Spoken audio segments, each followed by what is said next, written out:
sebelum kita menafsirkan firman Tuhan. Karena semua orang punya tafsiran beda-beda. Orang berpandangan A, berpandangan B, tapi ketika kita membaca dan merasakan kita, nggak usah ditafsirkan, itu sudah ngerti. Hari ini kita masuk di dalam perumpamaan tentang talenta. Sebenarnya ada bagian yang sama di Injil Lukas itu juga berbicara tentang perumpamaan ya, juga senada, yaitu perumpamaan tentang uang mina.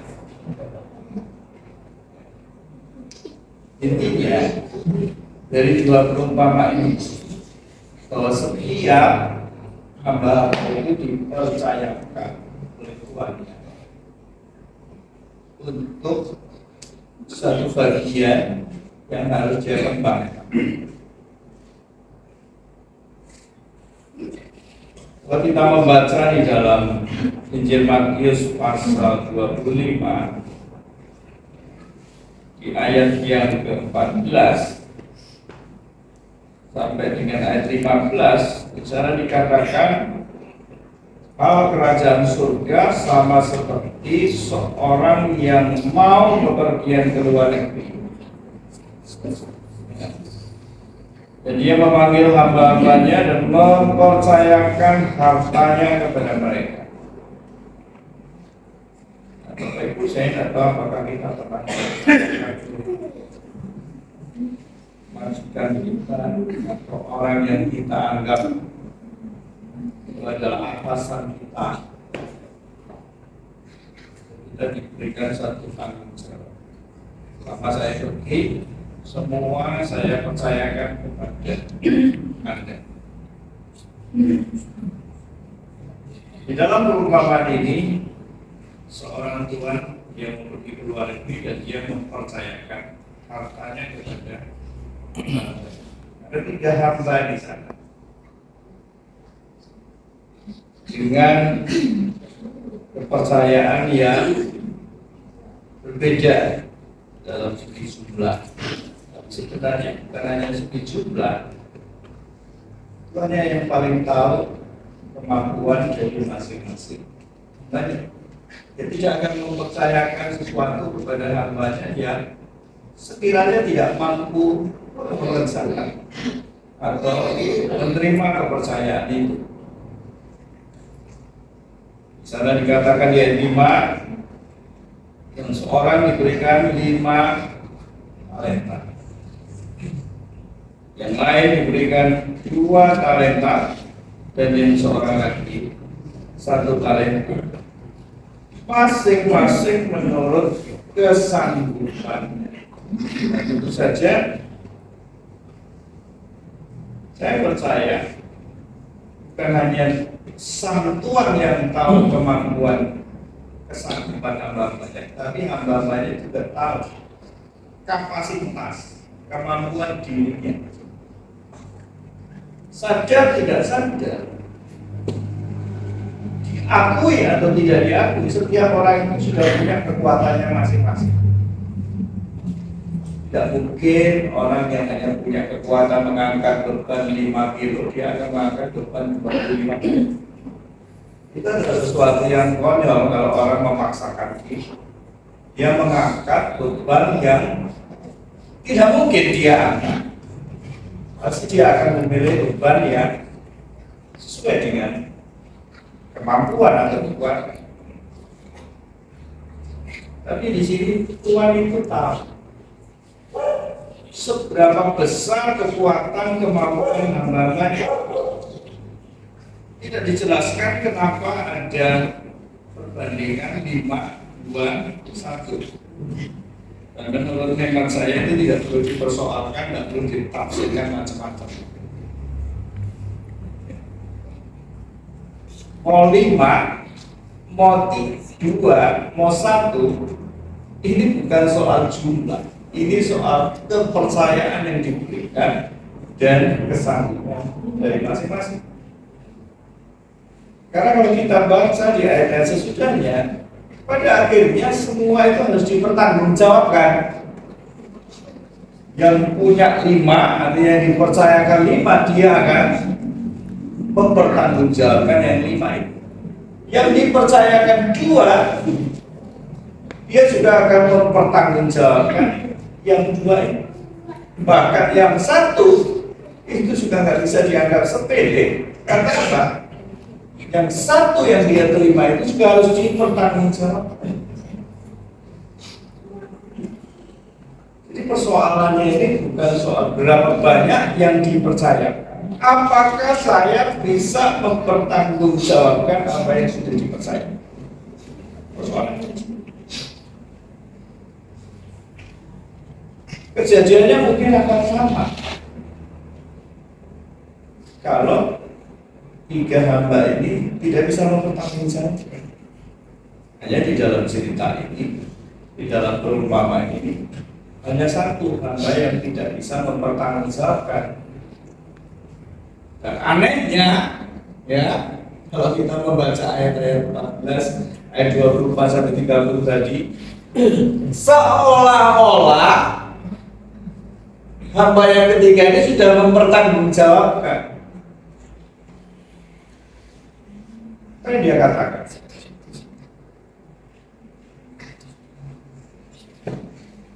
Banyak yang dia katakan dari ayat 24 dan seterusnya. Tapi secara kalau kita teliti, apakah ayat ketiga ini merugikan Tuhan? Dia terima 1 talenta, dan ketika itu dikembalikan kepada tuannya, 1 talenta itu juga tidak berkurang, kan? Dia tidak mengkorupsi, tidak mengambil 1 bagian pun dari 1 talenta. Bapak itu kalau kita membaca di kamus Alkitab, 1 talenta itu sama dengan 6.000 dinar. Dan di Alkitab juga dijelaskan 6.000, 1 dinar itu adalah upah kerja orang 1 hari. Jadi kalau 6.000 dinar itu sama dengan upah kerja orang 6.000 hari. Bapak Ibu bagi sendiri, 6.000 dibagi gampangannya 300 gitu. 1 tahun ada 365 hari. Kita gampang hitungnya 300 hari itu supaya 64 ya. Jadi total suruh hitung-hitung. 6.000 dibagi 300, ketemunya itu 20. Berarti itu adalah upah kerja selama 20. Nah, sekarang kalau dipluskan di uang sekarang, 1 talenta itu berapa ya? Berapa juta ya? Rata-rata gaji pegawai karyawan ya sekarang ini yang terendah ya, antara sekitaran ya 1,5 sampai 2 jutaan ya. Kalau 20 tahun yang dikumpulkan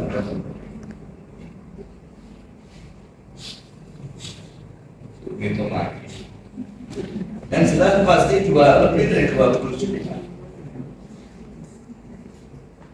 Sekitar 30 juta lebih. Bahkan kalau dihitung gaji tertinggi itu sudah sangat besar. Memang kalau 1 talenta dibandingkan 2 talenta kecil, apalagi dibandingkan 5 talenta jauh lebih kecil. Tapi kalau kita hitung 6.000 dinar tadi, itu bukan nilai yang kecil.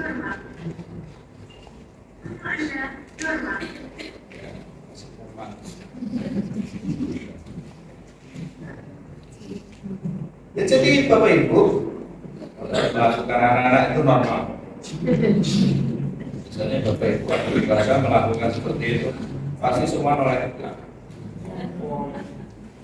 Kalau yang dilihat ke belakang, wah anak-anak. Ya jadi Bapak Ibu, 1 talenta itu bukan sesuatu yang kecil. Jadi kalau kita sekarang membayangkan, kemudian ibaratnya hamba yang ketiga ini dikasih modal satu talenta, terus dia kembalikan satu talenta. Jadi kalau Bapak Ibu pemilik modal, kira-kira apa reaksi itu?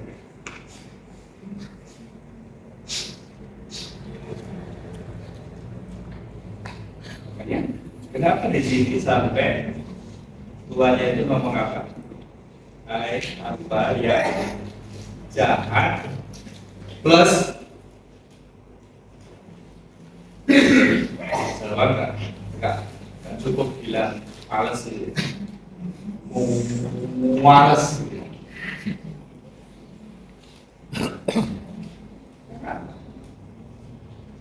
Hamba yang disebut hamba yang jahat dan malas ini meremehkan tentara. Dulu ketika saya membaca perumpamaan ini, ya ini gitu, mau lakukan apapun, kemudian cuma dapat satu talenta. Tapi setelah dihitung, ternyata nilainya sangat. Apa yang saya mau katakan di sini? Berapapun kepercayaan yang Tuhan berikan kepada kita, ini bukan soal jumlah.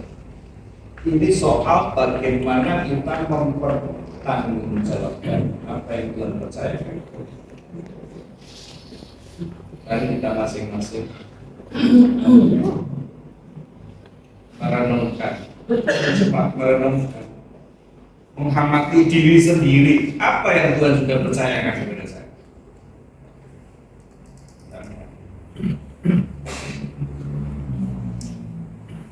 Jika seorang suami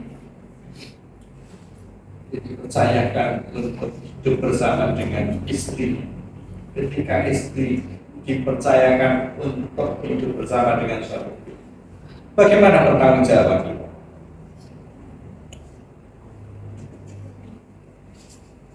Tuhan untuk berbicara seperti saya ini, saya jujur tidak pernah bayangkan itu. Pada akhirnya saya setiap minggu, boleh dikatakan biasanya saya berdiri di belakang mimbar dan berbicara di depan banyak orang. Apa pertanggungjawaban saya?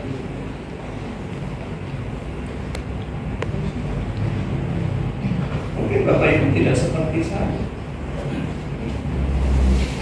dalam soal berbicara. Tapi masalahnya apakah setiap kita bisa mempertanggungjawabkan setiap apa yang kita katakan? Baik itu kata-kata yang kita anggap ini berguna maupun kata-kata tidak berguna, semua dipertanggungjawabkan. Ketika keluarga itu suami istri dikasih karuniai anak, itu pun juga harus dipertanggungjawabkan.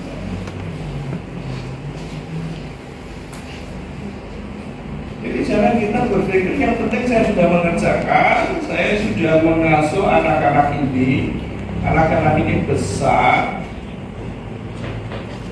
Nanti lama-lama kan tahu-tahu sendiri. Bapak Ibu, anak-anak itu tidak otomatis tahu kalau dia dikasih tahu. Jangankan anak yang masih kecil,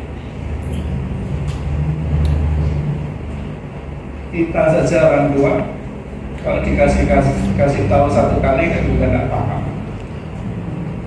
Terus berulang kali. Walaupun kadang-kadang kayak bulan kali ini juga betul. Padahal yang diulang-ulang itu seringkali juga kita harus jujur, kita juga nggak pati ingat. Jadi Bapak Ibu, apa yang Tuhan percayakan kepada kita, pada akhirnya akan dipertanggungjawabkan. Jadi jangan anggap remeh setiap hal yang Tuhan percayakan kepada kita. Bapak Ibu, Matius 25 ini sebenarnya ada di dalam bagian, ya, kalau kita baca mulai dari pasal 24 ini, ya, kalau Bapak Ibu mencermati, ya, dari pasal 24 sampai 25 ini sebenarnya adalah bagian firman Tuhan, adalah khotbah tentang akhir zaman. Bapak Ibu kalau dengar kata akhir zaman, apa yang di dalam pikiran? Akhir zaman, tidak di masa Tuhan Yesus akan datang kembali. Dan setiap kita harus mempertanggungjawabkan apa yang Tuhan sudah percayakan kepada kita.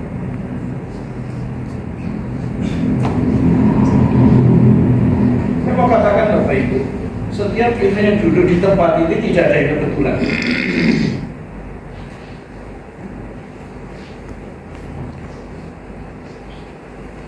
Bapak Ibu percaya Tuhan Yesus, ya, menjadi orang Kristen itu bukan kebetulan, bukan hasil dari sulapan Bapak Ibu. Simsalabim abrakadabra jadilah orang Kristen, bukan.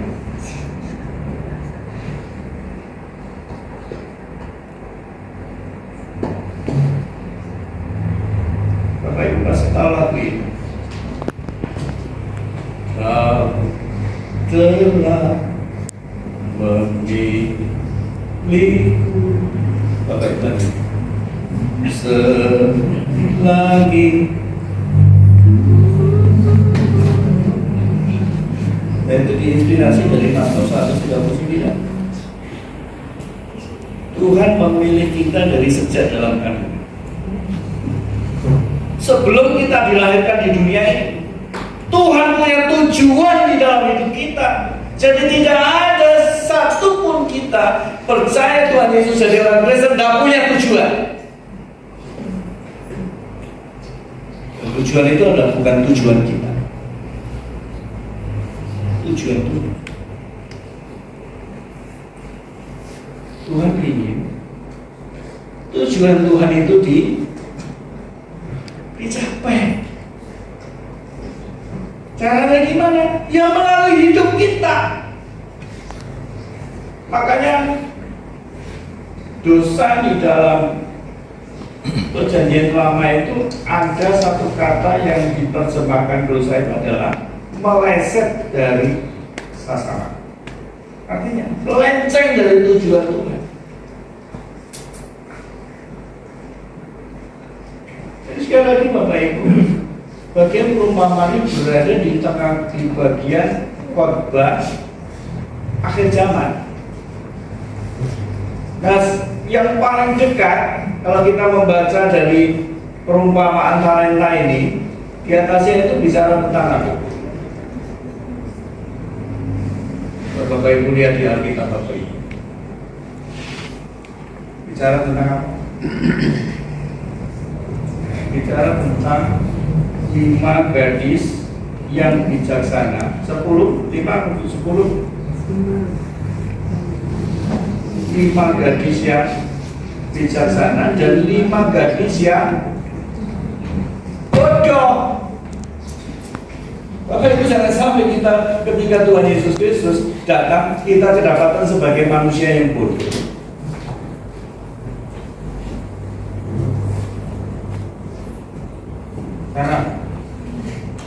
Karena kita tidak bisa mempertanggungjawabkan apa yang Tuhan percayakan.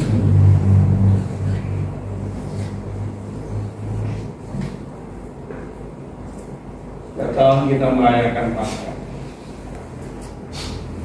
Setiap bulan kita merayakan perjamuan. Kita tahu maknanya apa. Setiap kali kita makan roti dan minum anggur perjamuan, kita mengingat kematian Tuhan Yesus.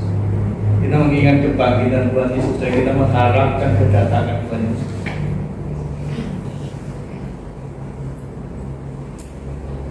Kenapa hamba ini disebut hamba yang jahat? Karena hamba ini menuduh Tuhannya apa? Engkau adalah Tuhan yang besar. Kalau di dalam terjemahan itu terjemahan Engkau adalah Tuhan yang ganas.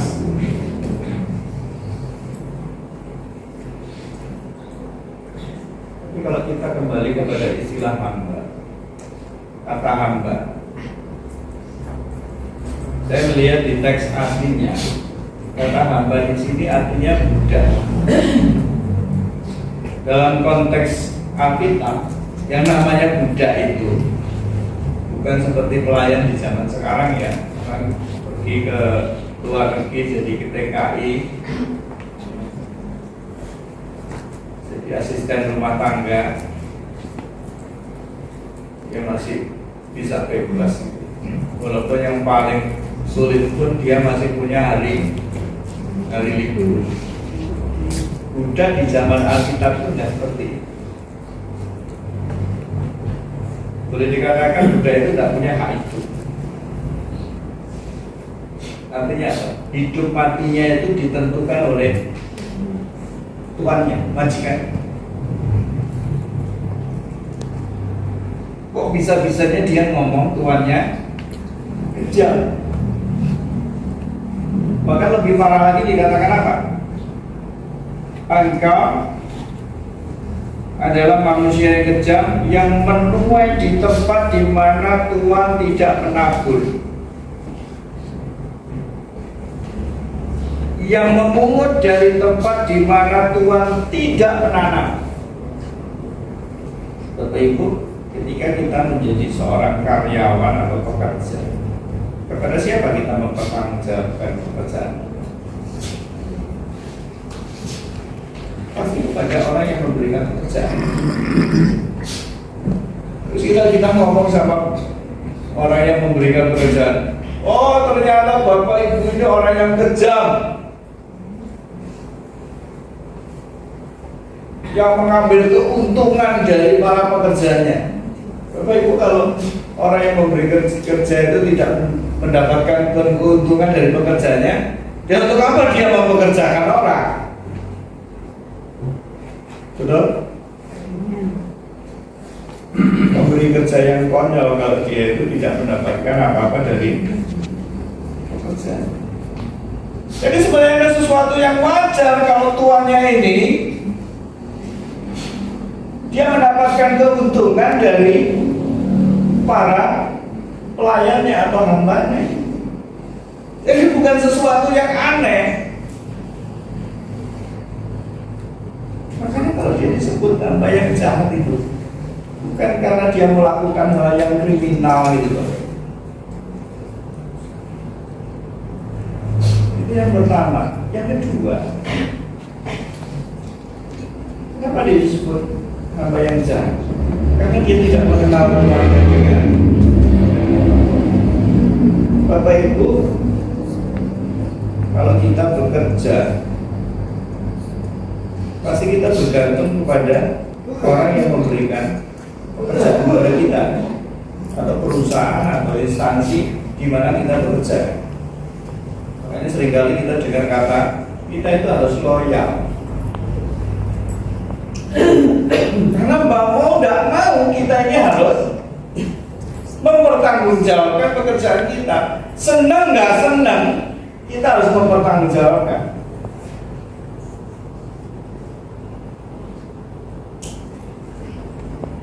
Nah itu saja pekerja yang urusannya dengan dunia ini saja kita dituntut demikian. Masa sama Tuhan kita tidak berpikir seperti itu? Sama Tuhan kita bisa sembarangan, seenaknya.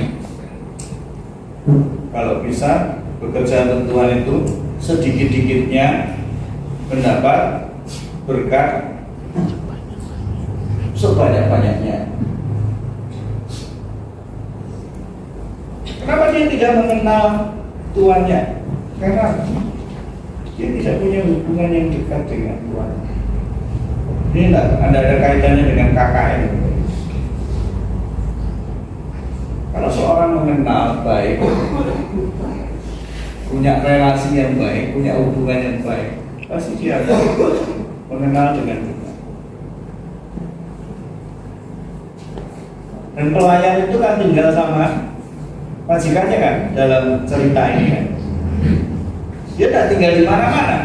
Makanya ketika hamba yang pertama yang dipercayakan 5 talenta, dia kembali dengan 10 talenta. Hamba yang kedua dipercayakan 2 talenta kembali dengan 4 talenta, tuannya katakan apa? Hai hambaku yang setia, engkau telah setia dengan perkara kecil, engkau akan dipercayakan untuk hal-hal yang lebih besar. Apakah Tuhannya itu mengambil 10 talenta yang dari hamba yang pertama? Tidak. Tetap dia mempercayakan 10 itu kepada hamba yang pertama. Demikian juga dengan 2 talenta yang menjadi 4 itu dia tidak mengambil yang 2. Dia mempercayakan 4 talenta itu kepada hambanya. Tetapi yang 1 itu apa yang terjadi?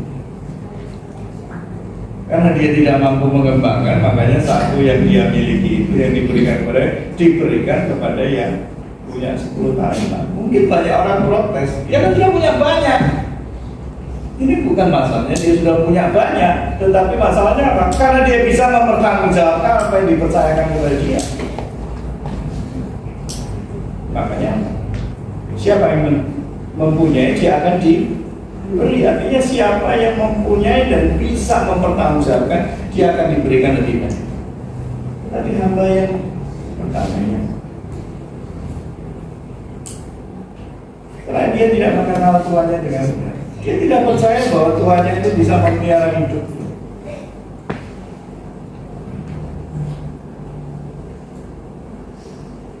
Makanya Tuhannya bilang sama yang punya 5 jadi 10, 2 jadi 4 itu katakan masuklah di dalam kebahagiaan Tuhan.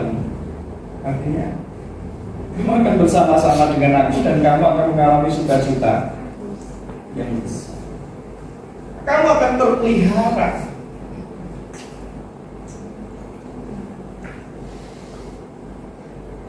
Kembali kepada hamba yang jahat itu, tidak percaya kalau Tuhannya itu bisa memelihara hidup. Makanya dia bilang Tuhannya itu Tuhan yang kejam, ya, yang hanya merugikan para hambanya, pelayan. Yang jahat disebut hamba yang malas. Makanya kita Amsal itu suruh manusia itu belajar dari semut. Pemalas, belajarlah dari semut. Karena semut itu mengumpulkan makanannya di saat semua keadaan masih bisa dilakukan. Ketika dia sudah tidak bisa melakukan, semuanya sudah tersedia. Ya, memang di Indonesia kita hanya mengenal 4 musim, ya. Musim hujan dan musim di negara-negara bukan negara tropis, mereka punya 4 musim. Musim dingin itu adalah musim yang paling menjadi tantangan orang-orang di tempat itu. Makanya mereka bekerja bukan di musim dingin. Di musim dingin mereka tinggal di rumah.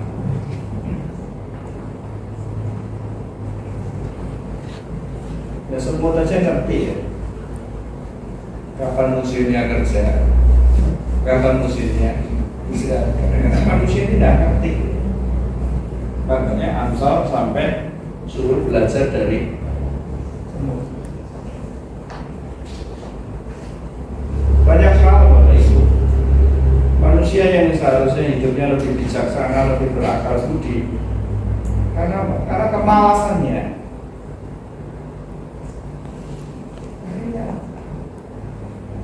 Dia diberkati, bahkan menuju Tuhan. Ini gara-gara Tuhan. Seperti Adam ya. Dia jatuh ke dalam dosa, dia ngomong apa? Perempuan yang kau tempatkan di sisiku, ini yang membuat aku makan. Dua itu. Jadi yang salah ya. Yang pertama-tama dia salahkan Tuhan. Kalau nggak ada perempuan ini, aku nggak makan. Tuhan kawan baik. Nah, kondisi manusia berdosa ini seperti itu.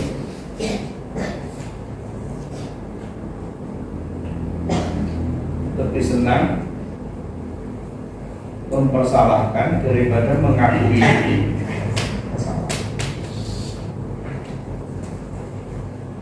Kalau kita perhatikan hamba ketiga ini kan banyak alasannya. Untuk apa? Untuk membenarkan dirinya sendiri.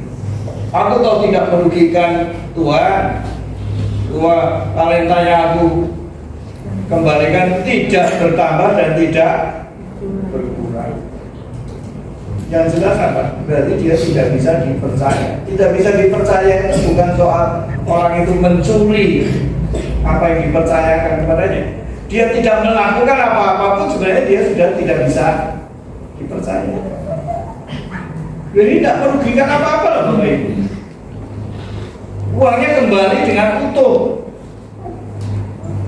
Tapi akibat yang dia terima, apa yang menjadi miliknya, apa yang dipercayakan kepadanya diambil. Ya. Yang kedua yang lebih mengerikan, dia dicampakkan ke tempat yang paling gelap. Dan di ayat yang ke-30 dikatakan apa? Di sanalah akan terdapat ratap. Ini lebih dari sakit gigi loh. Retak gigi itu menunjukkan kesakitan yang luar biasa. Biasanya panasnya luar biasa. Karena kalau dinginnya luar biasa. Jadi ini adalah penderitaan yang sangat luar biasa. Nah, apa yang kita pelajari dari bagian ini? Bapak Ibu, hidup kita itu juga karena kasih karunia Tuhan. Kita hidup sampai hari ini itu juga karena kepercayaan yang Tuhan sudah berikan kepada kita. Makanya jalanilah hidup kita ini dengan benar. Bukan hanya dengan benar, bermanfaat. Kalau kita ini hidup kita jalani puluhan tahun tidak bermanfaat, kita harus bertanya ulang. Sebenarnya saya ini menjalani hidup ini dengan cara yang benar atau tidak? Mungkin itu tidak merugikan orang. Kita tidak merampas milik orang lain. Tapi kalau hidup kita terus jadi batu sandungan bagi orang, apakah itu hidup berguna?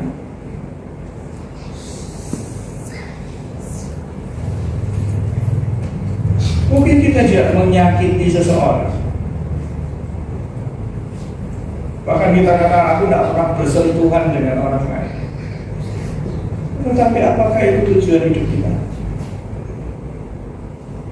Kalau kita nggak mau bersentuhan dengan orang lain, betapa egoisnya kita. Hidup kita tidak menjadi berkat.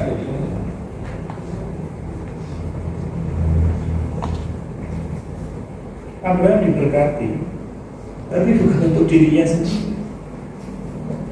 Maka firman Tuhan, kamu akan diberkati dan kamu akan menjadi berkat bagi bangsa.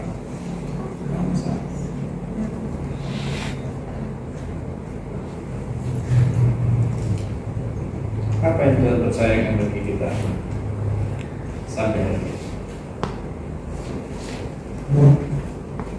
Apakah kita tetap membawa satu talenta kepada Tuhan? Tuhan, sudah simpen baik-baik. Jadi Tuhan Yesus datang, inilah Tuhan yang Tuhan sudah percayakan sama saya, satu ini tak kembalikan kepada Tuhan.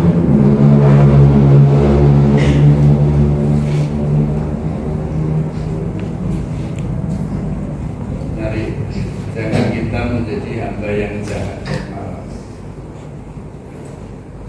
Saya percaya tidak ada seorang pun di antara kita yang duduk di ruangan ini mau dikatakan sebagai hamba yang jahat dan malas. Oleh karena itu, Apa yang Tuhan percayakan kepada kita? Kembangkan.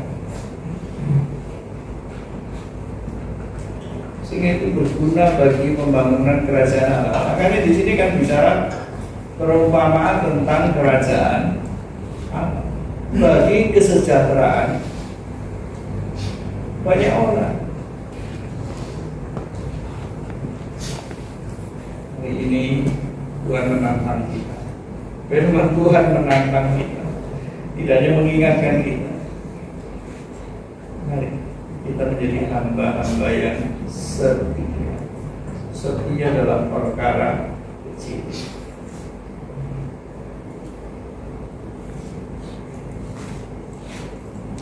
Kiranya Tuhan menolong kita di dalam setiap perjalanan kita untuk mempertanggungjawabkan setiap talenta yang Tuhan berikan. Tuhan Yesus memberkati.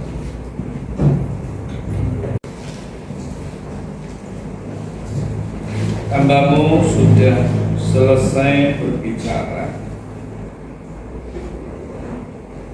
tetapi hamba percaya Roh Kudus yang akan terus berbicara di dalam hati kami, terus mengingatkan kami bahwa setiap hal yang Tuhan percayakan kepada kami harus kami pertanggungjawabkan, supaya hidup kami sungguh-sungguh berguna dan berkenan di hadapan Tuhan. Ampuni kami jikalau selama ini kami telah mengubur talenta-talenta yang Tuhan sudah berikan kepada kami hanya untuk kepentingan kami sendiri, sehingga talenta itu tidak berkembang dan akhirnya akan merugikan diri kami sendiri. Berikan hikmat kepada kami supaya kami bijaksana menjalani hidup ini. Terima kasih. Engkau telah memberkati kami melalui firman. Dalam nama Tuhan Yesus Kristus kami